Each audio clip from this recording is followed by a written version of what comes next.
Genesis chapter 2. The heavens, the earth, and all their vast array were finished. On the seventh day God finished his work which he had done, and he rested on the seventh day from all his work which he had done. God blessed the seventh day, and made it holy, because he rested in it from all his work of creation which he had done. This is the history of the generations of the heavens and of the earth, when they were created, in the day that the Lord God made the earth and the heavens. The man and woman in Eden. No plant of the field was yet in the earth, and no herb of the field had yet sprung up, for the Lord God had not caused it to rain on the earth. There was not a man to till the ground. But a mist went up from the earth, and watered the whole surface of the ground.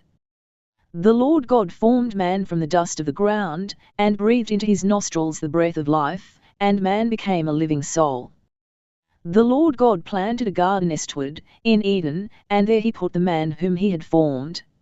Out of the ground the Lord God made every tree to grow that is pleasant to the sight, and good for food, including the tree of life in the middle of the garden and the tree of the knowledge of good and evil.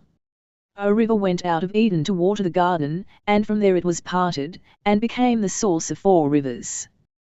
The name of the first is Pishon. It flows through the whole land of Havilah, where there is gold. And the gold of that land is good. Bdellium and onyx stone are also there. The name of the second river is Gihon. It is the same river that flows through the whole land of Cush. The name of the third river is Hidkel. This is the one which flows in front of Assyria. The fourth river is the Euphrates. The Lord God took the man, and put him into the Garden of Eden to cultivate and keep it. The Lord God commanded the man, saying, You may freely eat of every tree of the garden, but you shall not eat of the tree of the knowledge of good and evil, for in the day that you eat of it, you will surely die. The Lord God said, It is not good for the man to be alone. I will make him a helper comfortable to him. Out of the ground the Lord God formed every animal of the field, and every bird of the sky, and brought them to the man to see what he would call them. Whatever the man called every living creature became its name.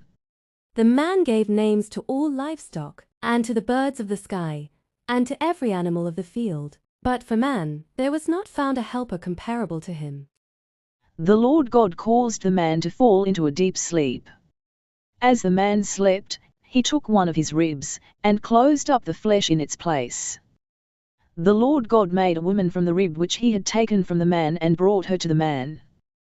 The man said, This is now bone of my bones, and flesh of my flesh. She will be called woman, because she was taken out of man. Therefore a man will leave his father and his mother, and will join with his wife, and they will be one flesh. The man and his wife were both naked, and they were not ashamed.